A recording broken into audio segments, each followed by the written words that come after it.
What's going on, you guys? Welcome back to another episode of the Home Field Podcast. I'm your host, Kyle Davro. Got two guests on here today. First, we got a reoccurring guest. He's also one of the boys on the Free Game Podcast, and Tyree Hunter. And then we got a new guest on the podcast today. He is the co-host of the House Divided podcast with Garrett Gatlin. We got Rian Barnett on the podcast today. Ryan, what's good? Super Bowl's good, man. Yes, sir. Let's dive into it. So, just to kind of give you guys a rundown, we'll basically just talk about really this Bucs playoff run that they've been on the last couple of weeks, and now they're in the Super Bowl going up against the Kansas City Chiefs in about a week and a half. So, I'm gonna just throw the question straight out to you guys. So, obviously, Brady, he's been on the team for first season with the Bucs in the playoffs. And in the first season that he's with the Bucs, they're in the Super Bowl. And now they're playing a home game in the Super Bowl. And they're the first team to do that in NFL history. So, Ryan, I'll ask you the question first. Just what has this playoff run been like for you as a Bucs fan so far? Amazing, man. I mean, Tyree can attest to this. He gets a call from me almost after every game. It's been amazing. We beat the Saints, who kicked our ass twice this year. We go into Green Bay. Everyone's talking frozen tundra. Aaron Rodgers, best player, MVP right now. Take care of business in Green Bay. And now we get to be the first team to host our Super Bowl. I mean, it's been amazing, dude. This is fresh in as of today. I'm all in now. We're coming for the Chiefs. Feel that. Tyree, what you got? And you know what? I think the best way I can describe it is, first of all, iconic is one word, and just like long time coming. I've been on my Twitter and just like going back, I'll just search Bucks right on my Twitter, and it's always like, watch out for the Bucks this year. Yep. Oh, Bucks are 2-0. Watch out for the Bucks. Oh, Bucks gonna rep the NFC. It's just always like, watch out, do this, but then it's like, yo, what happens? And then one change, bro. Obviously, it's the GOAT, but that quarterback change and that culture shift, like, it's iconic, bro. And I love it for a couple of reasons. Obviously, like, long time coming for all of our Bucs fans and whatnot, but like also like I love when history is made in my lifetime, right? So it's like I love the fact that Brady is solidifying everything. There's no question, you know what I'm saying? Like from a Brady perspective. I think no free promo, but there was like a graph where it was like, if you broke up his career, he's the GOAT. And if you break up his career halfway through his career and like split it, basically like Kobe 24 and 8, like it's both of them are the GOATs. So like the conversation it's done. It's a wrap. So I love that. Even like the last question that anybody could ask was like, was he in that system? You know what I'm saying? Was it Bill Belichick? And it's like, no, it's Tom Brady, and he's the GOAT, and it's all solidified, no questions asked, and I love that he did it with the Bucs. And so one more game, it's iconic. It's been amazing. I mean, look, I've been a lifelong Patriot fan my entire life. I've been a lifelong Patriot fan. I've been around this block 9 times before this, so I'll tell you this: like as like a Patriot fan, as a diehard Patriot fan, it's really cool to see another city experience what New England experienced for literally the entire 20-year career that he had with New England. I mean, in the years that he started, I think he started 18 seasons on the Patriots. Half of the times that he started the beginning of the season, it ended in a Super Bowl, whether it was winning it or just appearing in it. And then in the first season, he shows up. He gets to the Super Bowl. They host the Super Bowl, the first team to ever do it. And it's just, it's so ironic that the one team that does it, it's Brady leading the team to make it happen. I mean, I'll tell you this: the one gut check for the Bucs was that Saints game, because I was in the mindset there's no way that they're going to let the Saints beat them 3 times in one season. It's not going to happen. And I mean, I was there that Sunday night game when the Bucks got just annihilated by the Saints. I mean, it was over at halftime. And I guess kind of like my train of thought, like going into that Saints game was like, there's no way that they're not going down without a fight. And I mean, they put it on New Orleans. And then going into Green Bay last week, I mean, that was the matchup. You got Aaron Rodgers going up against Tom Brady. And then, I mean, literally within the first half, I mean, the Bucks just took it to him in the first half. I still like I'm still kind of like somewhat in shock that the Bucks were able to get that 40-yard passing touchdown to Scotty Miller right before halftime. Brady just chucks it up. Time out 1 second. Go ahead. 1 second, if I may. Tyree, I called Tyree at the beginning of this season, and what did I tell you about a young Scotty Miller? Yeah, he called that joint. I said, Scotty Miller is going to make plays like Wes Welker has made plays for Brady in those years' time. You know what I mean? Like it felt like that. And not to steal your thunder here, Kyle, but you should also stat check this.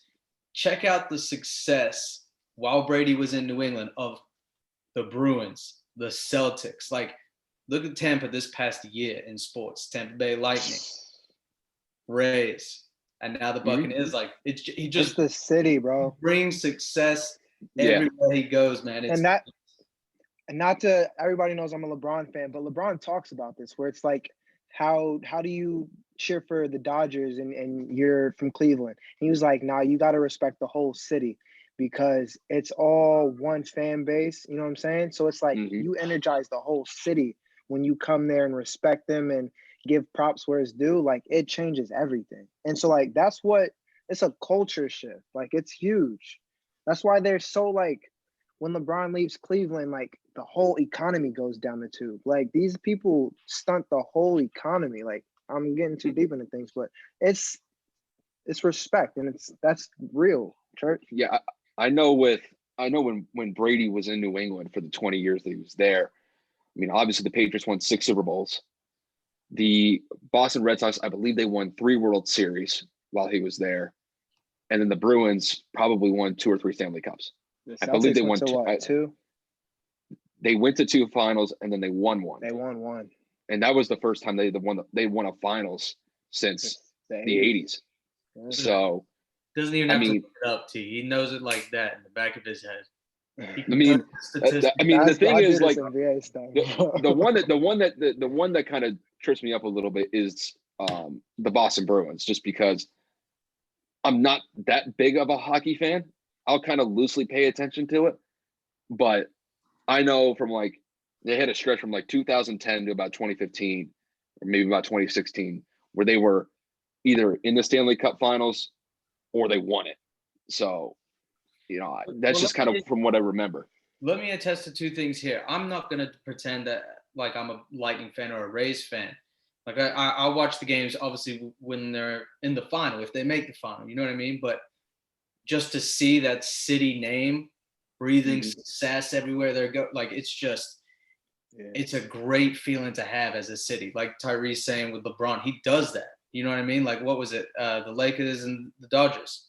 I mean, it's just, it's awesome. And 2, one thing I want to acknowledge is that Brady has a plethora of star players on this team. We went and signed Leonard Fournette. We went and signed AB. Like, I get that. We went and signed Gronk. But the rest we had, and we drafted really well this year to support the project that we have at hand. But you still need someone to lead that. Even if we did all of this acquisition and we had Jameis Winston at the helm, it's not happening. We might be out by the Washington football team if Jameis Winston was at the helm of that game. You know what I mean? That Washington football team, they were forcing 3-4 turnovers. And granted, Tom Brady did too, but he figures it out. Jameis doesn't figure it out, you know? Like, that's what I've learned to respect, and I'm all in now. I am on board. The GOAT, greatest of all time, undoubted. I mean, it's been so fun. Kyle loves this, bro. He loves us talking about Tom Brady. It's just stroking my ego a little bit. So he loves us. But it's like the other jersey I got coming in is Tom Brady. So there you go. but it's like I've watched the guy for 20 years. I mean, that's my guy. Yeah. And like there was a really good chance we pretty much knew, as far as just New England speaking, that Brady was going to leave after last season. The way that it ended, them getting destroyed by the Titans in the wild card round last year, there was a real good possibility that he was leaving. And I just find it crazy that he goes to Tampa. I mean, like literally, like Ray is only literally 20, 30 minutes away from where I live. And I'm just going to throw this quick stat out real quick, just because it's just mind boggling to me. Brady goes to a team that has been mired by mediocrity for what, a decade plus? I mean, plus 15 years, 18. I mean, they won the Super Bowl in 2002 against the Raiders. So it's been 18 years since they've even been in a Super Bowl. Me and Ryan could say that whole roster, man. Hey, I already know, man. I got it right here. I'm going to San Diego, goddammit. I got it right here. but it's crazy. Like the first year he shows up, he shows up on a team that historically, the Buccaneers have the worst professional sports record across all sports. And in the first year, he shows up and they are now in the Super Bowl, literally one game away from being Super Bowl. Hold on. I ain't going to hold you. Is that a real stat? Yeah, it's a real stat. We had a couple Again, more even with like, yeah, they're that bad. Like the Browns, Detroit. yeah, but you got to remember the Browns, like they were actually good from like in the 60s because they had Jim Brown, and then even in the 80s and even in the 80s and 90s. So, but I'm thinking like NBA teams. There's some NBA teams that were terrible. I mean, you could look it up. I believe you. Yeah, I believe you. But they're one of the more, how do I say this? Like, they're not one of the more respectable franchises, historically speaking, just because of the volume of the games in the calendar season, too. That's true, too. That's true. Yeah, that's true. That's true. But it's just crazy that somehow they were able to make this work, because it wasn't perfect this season.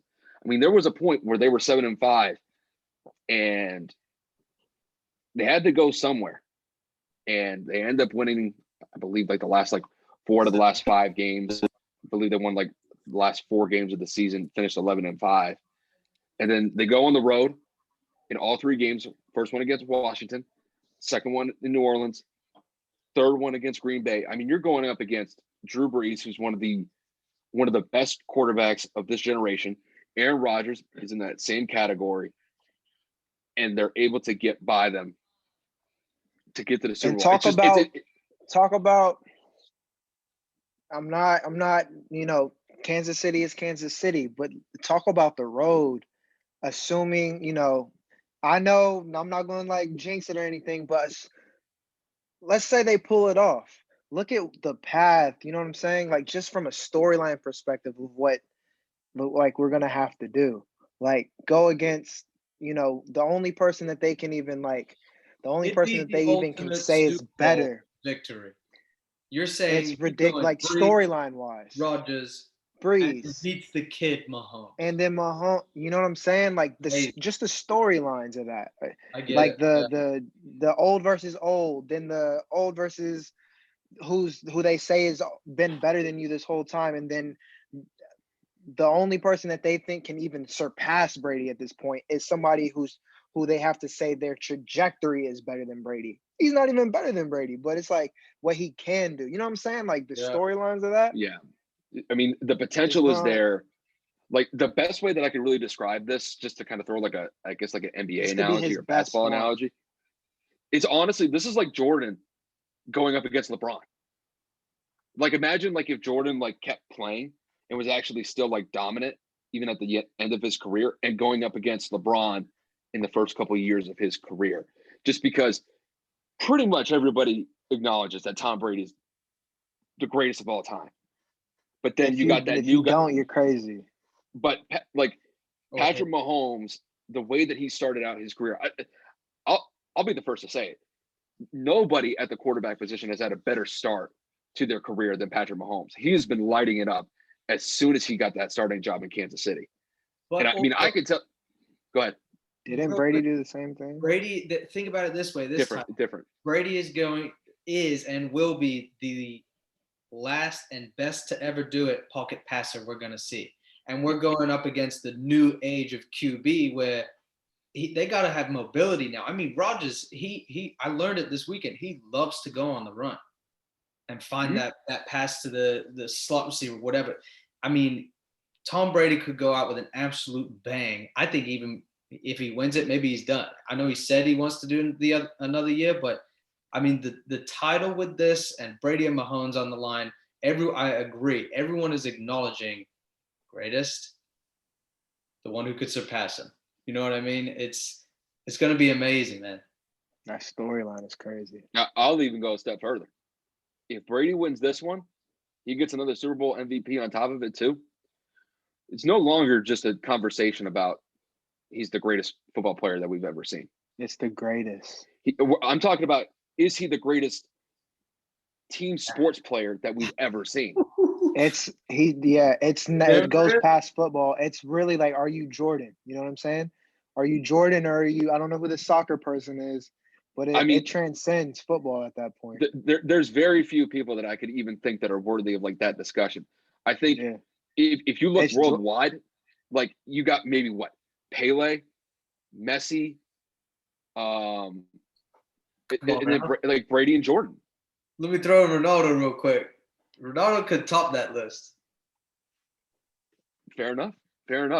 I think the reason why I say Messi is just because like everybody thinks that he's like the quintessential player in this generation right now for soccer. Sure, but look at the topic we're talking about here. We're talking about an impact player where he goes. Cristiano Ronaldo has won it in England, won it in Italy, won it in Spain. Messi's only stayed in Spain his entire career. Sure, I get it, bro. Messi and Ronaldo, I mean, it's tit for tat. But for me, I like the team player, and that is Ronaldo, man. That's the guy. He's the guy that you rely on when you go into a final. It's the same logic for Brady. It's just, I'll say it again. It's just, if he wins this one, it's no longer a discussion of whether or not that he's the greatest football player that's ever played the game. We're talking about, is he the greatest ever? I mean, you know, he's up there with like Muhammad Ali. I was gonna say Muhammad Ali, but I was like he gets so much off the. There's really only 3 or 4 people that you could really think of who are worthy of like being that iconic in the sports world. You can maybe say like Tiger Woods or Jack Nicklaus, but those are more individual sports. I think Brady would probably be considered as like possibly the greatest team sport player that we've ever seen. Individual sports a little bit different. So, but that's where I kind of see it if the Bucs end up getting the Super Bowl. I think it's it's Jordan, right? I think Jordan has that thing now. But it's like if Brady gets another one, he has something that Jordan obviously was undefeated in the finals. But the variability in football is harder to win a Super Bowl. That's why a QB gets one ring, he goes to the Hall of Fame. Like, it's pretty much that simple. I think there's more room for error in football than there is basketball. I think there's more room for error. So you have to be playing at your highest level. I think it's the reverse. I think it's the opposite. Yeah, I think what you mean is the opposite. There's less room for error. It's so many things are happening. That is what I mean. Yes. There's less room. Like one person can't affect the whole game like in football. That's why we can. Ryan, you kind of always allude to this, how we always in basketball we kind of know who's coming out the East and the West for the most part. In football, like you just don't know. But in basketball, it's because one person can affect so much in basketball. And so I say all that to say Jordan's undefeated in the finals. Granted, it's a little easier to affect that, but Brady has something that Jordan never had, and that's like you go into another team and completely reformatting the whole culture. That's huge, bro. I think that's huge. In 1 year. In a year. Granted that he got to pick the destination, the perfect destination, and then just go and, lead, but you got to do it. But he was smart. He was smart. You got to do it. You got to do it. And the thing is, like, the way that I see it, like when it comes to these playoff games, like the difference between like basketball and football. In basketball, if you're playing in a playoff series, you can afford a game or two where you're off. That's true too. In football, you can't. If Brady stunk up the joint in the first, game or two in the playoffs, they're out. That's it. You got 60 minutes to go out there and give it your best performance. And even despite the fact that Brady had a Jameis Winston stat line at the end of the Packers game, He figures it out. They were still able Jameis to. Still doesn't win that game. Dude, Yeah, because Packers lost that game not going for it. If we're gonna you have I said it to everyone that week. The Packers have the hottest player in the NFL, but the Buccaneers are the hottest team. It was between obviously the Chiefs the and the Buccaneers. Bills. That's why we're here. The Bills were hot too. The Bills were hot, but I mean, you just have the Chiefs, dude. We have, I think for the first time ever, you saw Arians quote this week. He's like, "I'm not excited about playing Mahomes, Kels, Tyreek Hill." Like dude, no one is. They are stacked to the brim, but so are we. But my point is that we're stacked defense. It's down to it. It's down to it between the two of the best. So we're stacked in ways that I think the Chiefs aren't. And I don't know, Kyle, if this was a part of the plan to like even look ahead. But I'm just saying real quick, we're stacked in ways that in a different way than the Chiefs are. Our that defense, bro, that linebacking core, bro. Old boy from Minnesota, Virginia, bro. I've watched him in college. We're stacked in the right places. Yeah. I don't know. I think Ryan, it's go a ahead. coin toss, but Ryan, go ahead. I was just gonna say, before we came on to this, I went back and I watched Week 12's game, and I suggest you do the exact same thing. Go on the NFL app, pull up the Kansas City Bucks game from Week 12. One, shout out to Tony Romo. He hit it nail on the head. He's like, we're about to see these guys in the Super Bowl again. Like, what? We're 7-5, bro. But I went back and watched. We made mistakes that a 7-5 team were making at that time for them to have that record. Look at those highlights. The way we are playing right now, we're not making those mistakes on offense. And our defense is playing at a level, which, I mean, hey, let's put it up there with maybe the defense that brought us that other Super Bowl. Hold on now, bro. It's I gonna knew take that was about to game. come out your mouth. It's gonna. It does have some resemblance. It has some resemblance to it, but obviously there's 5 Hall of Famers on that defense. I don't know if there's 5 Hall of Famers on this defense. I get it, but I mean, probably go ahead. more than that, actually. I'll tell you what. I'll tell you this. That pass rush that you guys have had, they've been getting busy the last couple of weeks, and this kind of happened at the end of the Chiefs game, but their starting left tackle goes by the name of Eric Fisher, tore his Achilles in the last 5 minutes of the game. That's Mahomes' blind side. Now that's important. That's big. Now they were able to get 5 sacks on Aaron Rodgers this past week, and Green Bay has a pretty stout offensive line. If you guys can, they were losing their best player on offensive line. Well, they had Bakhtari was out, but still, even despite that, they still have a solid offensive line. Now, question is can they replicate that against Mahomes? Mahomes is a different animal because the way that they run that offense and the different schemes and the different looks and all the different jet motions that they run, you got to account for a lot of personnel on that team, whether it's Tyreek Hill, who's just, I mean, let's just be honest. That dude could be in the Olympics right now if he devoted his time to being a track star. He has that level of speed where if he even gets the smallest little space, he's gone. You got Travis Kelce, who is the best tight end in football right now. He's dominated the entire league this year. And then you got other guys to worry about. You got Sammy Watkins and you got McCole Hardman. Those guys have wheels too. And then you got Clyde Edwards-Helaire in the backfield. It's a lot to account for. Mike Evans, Antonio Brown, Chris Godwin, Scotty Miller, Cameron Brate, Rob Gronkowski. I mean, I could keep going. We got Ronald Jones. We got playoff Lenny. Bro, we are going head on. It's the 2 best teams right now. Watch those highlights from Week 12. We are a different team, and we can eliminate those mistakes. and we can make something shake here this year. And I don't think it needs to be said that they smashed us in just the first quarter. If you take out that first quarter, but we were marching. We were marching the entire second half. Tom Brady had 2 turnovers, 2 picks inside Chiefs territory. I mean, we lost by 3 points, boys. Mahomes just took over the last 4 minutes. I mean, it was phenomenal how we closed out that game. I just remember that stat line. And I remember that stat line that Tyreek Hill had in that first quarter. He it was the first quarter. played 12 catches of 200 some yards. Like it was. I think that first quarter. I wasn't going against him in fantasy, so I was. Yeah, I was tight. Ugh. I was tight. I'm glad I wasn't going up against Alvin Kamara like the second or third to last week in the season when he got 6 touchdowns. I did in a final. I went up against him and Mike Evans, 60 points and 40 points respectively. It was terrible, man. That'll win you a championship just by those 2 guys alone. Well, you better believe he did win it. Still finished in third. That's my best finish in fantasy ever. So I mean, I'll take that. I'll give you your credit. Yeah, no, you had a nice team this year. You called your best call was Stephon Diggs. Yeah, but I had Christian McCaffrey. He didn't even play this season. Yeah.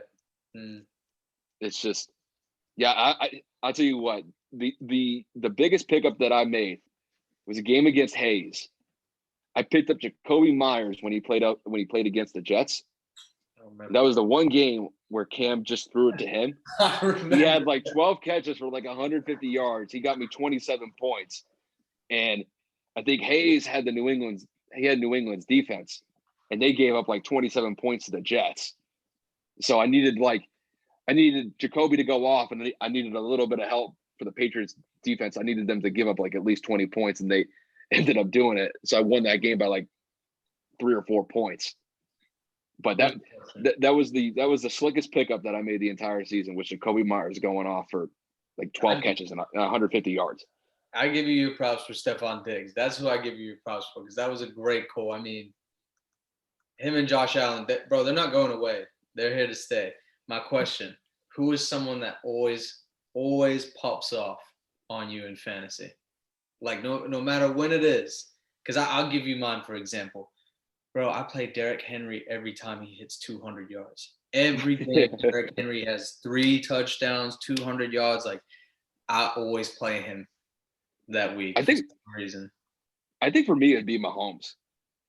Like, Mahomes is just somebody that you always just got to look out for, because on any given Sunday, dude could put up 300, 400 yards, 4 or 5 touchdowns, get like 40, 45 points on fantasy.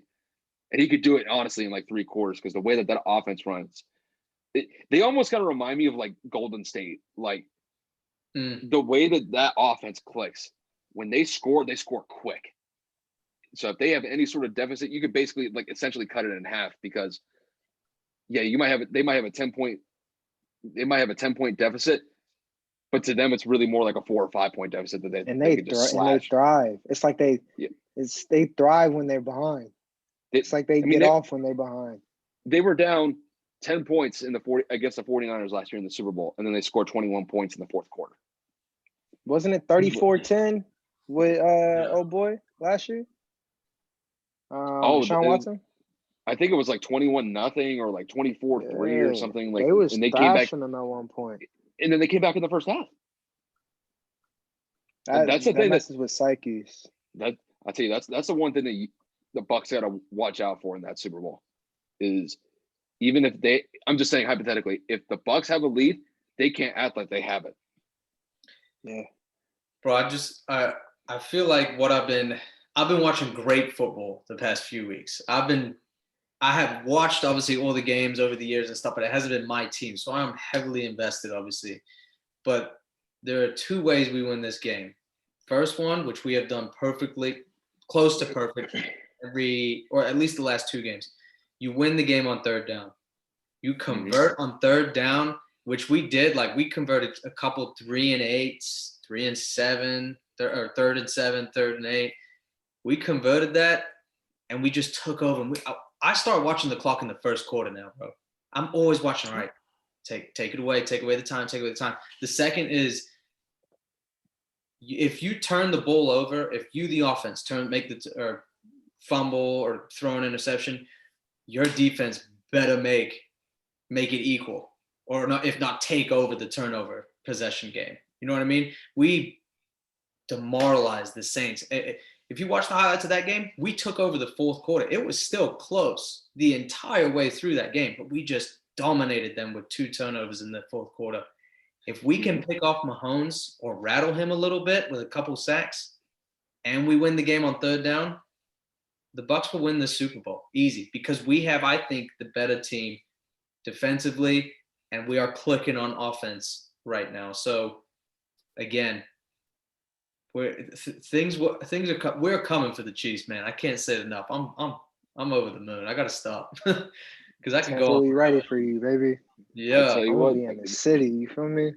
The Chiefs put up 38 though against Buffalo last week.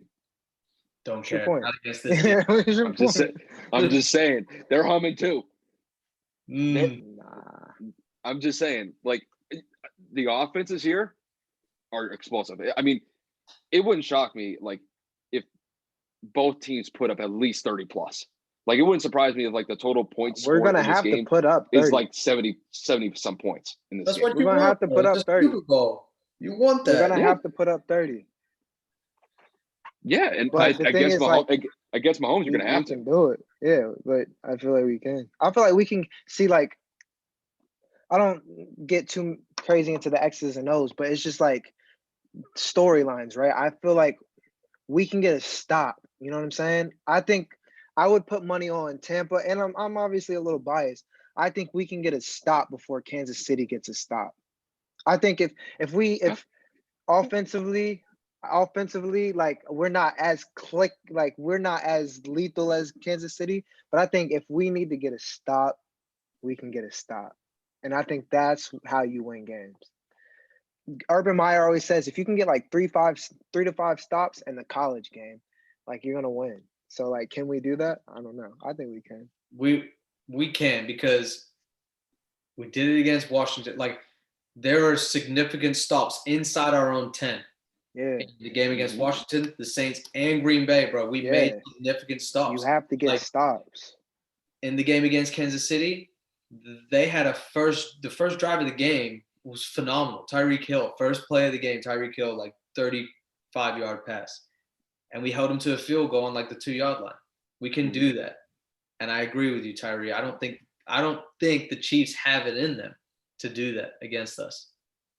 So I think, Ryan, you hit a really good point about the third down conversions, because the one thing that really stood out to me in that first half of that Bucs-Packers game was in the first half. When the Bucs needed a third down conversion, they got it. I think they were almost perfect on third downs in the first half alone. They converted some huge third downs. And then, even though that I thought the Packers had a really good shot to win that game with how bad they actually played, one of the differences to me was, even though they got 3 turnovers, they only scored 6 points off of those turnovers. Yep. Tampa got 2 turnovers, but got touchdowns out of them. If the Bucs can replicate that somewhat against the Chiefs and Mahomes, I don't know if they're going to be able to pick them off, Ryan's 1 or 2 times. But if they could get some turnovers and then they cash in on some touchdowns after, that'll be huge. It's the turnovers are one thing. It's what you do with the turnovers. That's another thing. Like Aaron Rodgers and Green Bay's offense, they only got 6 points from 3 interceptions from Brady. Bucs got 14 from 2 turnovers from Green Bay. That was one of the big differences in the game against Green Bay last week. But, like, we're not turning it over in bad positions. Drew Brees threw that interception inside his own 40. Boom, we were set up right there at the 1-yard line. Aaron Rodgers threw the interception on the 50-yard line, trying to get into field goal position. Our coaches won that game for us in a way too, because they played that, I mean, probably the smartest game I've seen them play all year. Called the timeouts at the perfect time. I mean, taking a shot to Scotty Miller won us that game. It rattled the stadium. It rattled Aaron Rodgers. It rattled the coaches. Like, we have been close to perfect so far, and we're going to need to be perfect to beat the Chiefs, bro. this is probably one of the best Super Bowls that we're probably ever going to see. I mean, just the matchup on paper, it's crazy. Yeah. You got the GOAT going up against the young GOAT. You got the old guard and Brady coming in with the new guard and Mahomes. I mean, it's just on paper, this game is fantastic. Yeah, and I know one thing: I can't wait for this game. Yes, sir. And I'm in the city. Yeah. And I'm in the city. I'm gonna be in your city. Yeah, I'm on the way. but I'm let on the me way. let me ask you this, because I saw this either yesterday or the day before. What do you think the cheapest price for the Super Bowl tickets were? I already checked. All right, what was the number you They said? started at 8. It was like 8K. Yeah, it was like 7,800. 7,800. Yeah. Because I was about to mess up a check, bro. I'll tell you. I'll I tell was you about that to liquidate some assets, 401ks, IRAs, when IRA the contribution. when the Patriots were going up against the Rams in Atlanta a couple years ago, I was looking up the prices, and I remember the lowest that I got, I think, was around 1,800. And at the time, I was thinking, I was like, if it gets to 15, I'm going. But it never got to 15. And I'm actually kind of glad in hindsight that I didn't go, because that Super Bowl was boring. I mean, it was 13-3. It was just a defensive game. I'm glad that we still won, but that game was boring. I was just like, all right, well, I didn't spend $1,800. I mean, they won, great, but Dude, I think Super Bowl is like, I said, like, when we beat the Saints, I started to look already, and I said, if it's 2K, I'm doing it. If it's 2K, if they push me to 2,500, I'll do it, because it's only a drive, no flight included here. You know what I mean? yeah, exactly. So if it was 2K, I would have done it. But once I saw 8, I shut my laptop, bro. Not going. No, I couldn't do it. No way. I'm It's like a down payment too, though. Like, like I a down gotta have payment my on a helmet car. in front of the TV, my shirt on. I'm gonna be a nervous wreck if I'm in a bar. Like, I need to be in front of the screen and just hear the whole game. I feel you. I mean, I'm excited. I mean, it's my boy Brady too. I got to support my guy. So, Sure. I mean, he was only in the Super Bowl 2 years ago. He missed 1 year last year, but I mean, at this point, it's basically just a Brady Invitational as far as I'm concerned. 1,000%.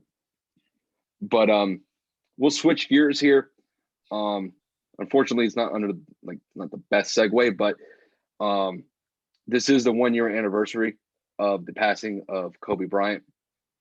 I remember this time last year, he and 8 others unfortunately passed away in a helicopter crash outside of Los Angeles, California. I believe they were going to Gianna's junior high basketball game or an AAU basketball game that Sunday morning. Just let me get you guys, let me get your just your takes on what you thought of Kobe and the year that has passed since his death.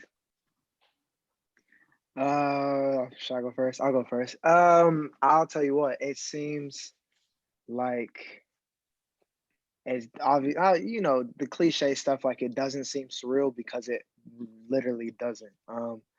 It's almost like everything that you see is like he's still here because there's always new stories coming out. You know what I'm saying? Like everybody posts him literally every day, and it shows the impact that the guy had.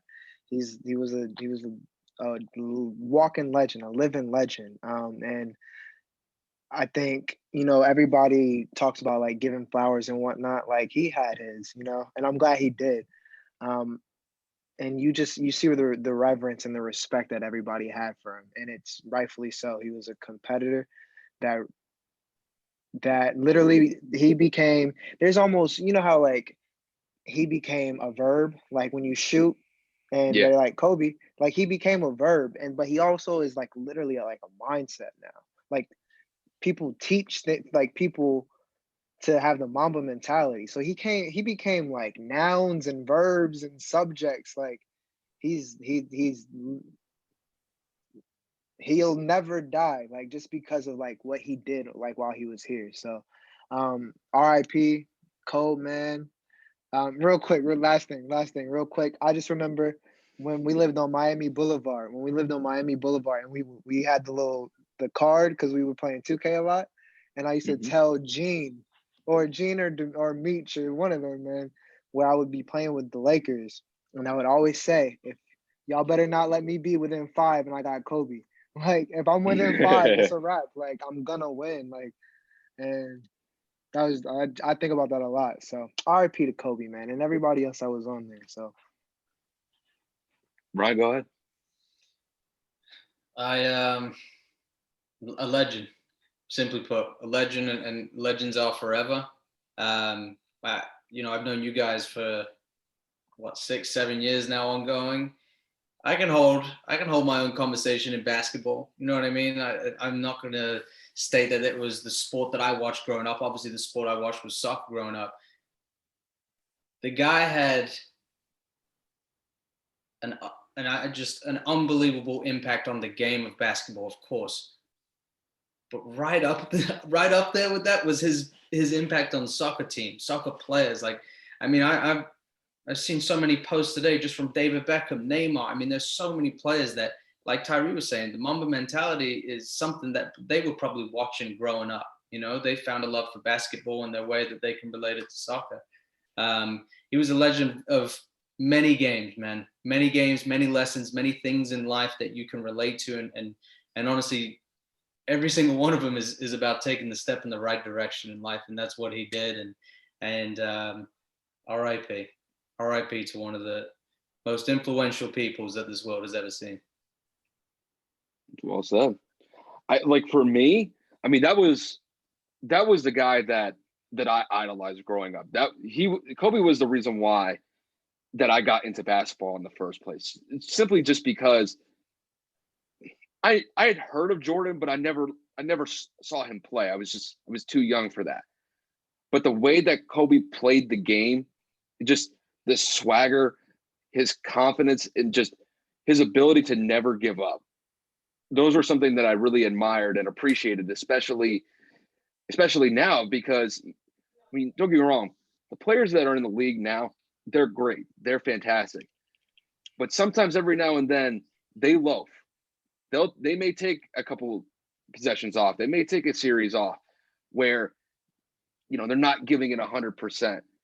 And with Kobe, it was always 100% or nothing. Like, that guy, as soon as he hit the court, every opponent that faced him feared Kobe, because that guy could hit you up for 50 easily.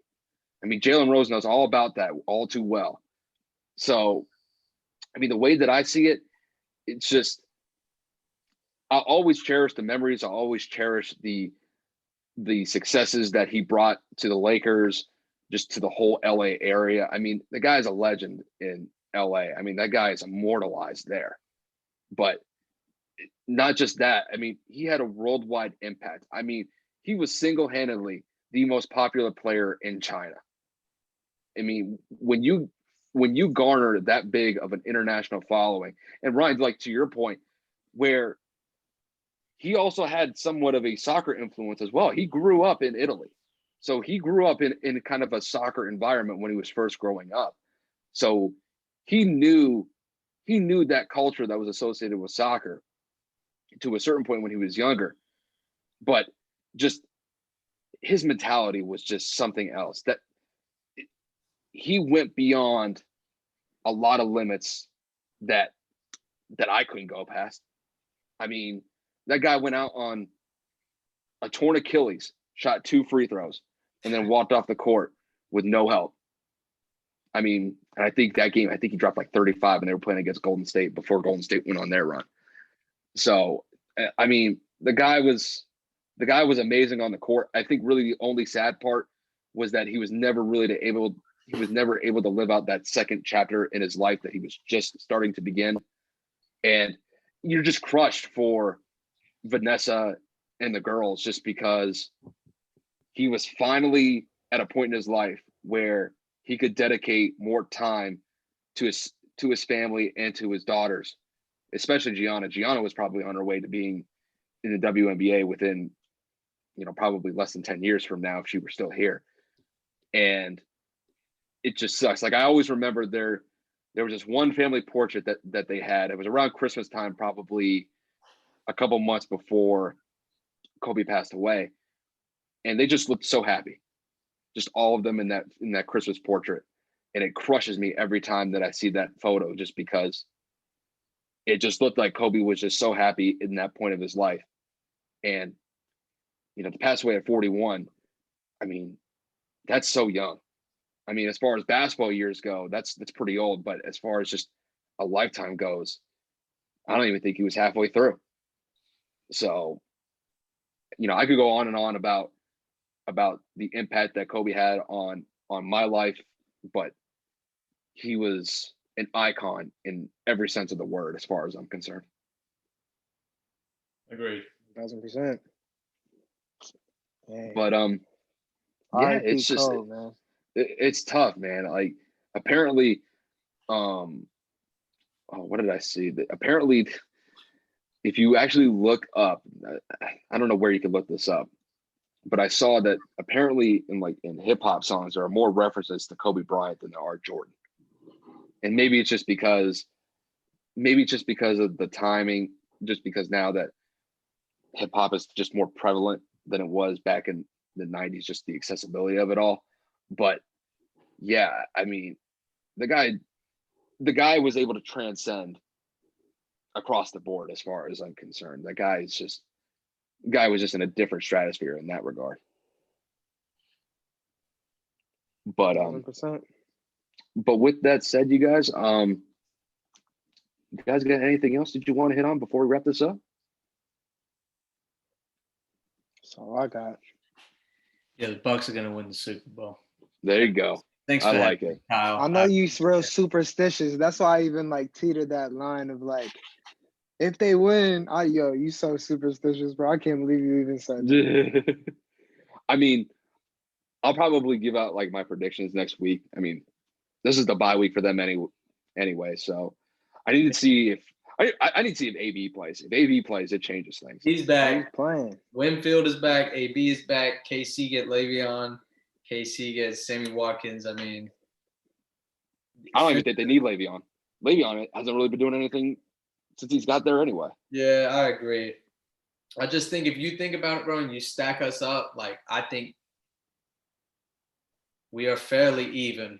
But I mean, you've got superstars in both different ways. Long story short, it's going to be an amazing spectacle. I couldn't say it any better. But with that said, you guys, we'll wrap it up there. I want to appreciate and thank Tyree and Ryan for taking the time to hop on the podcast. With that said, you guys, take it easy and have a good one. Cheers, man. Appreciate it. You bet. Dang.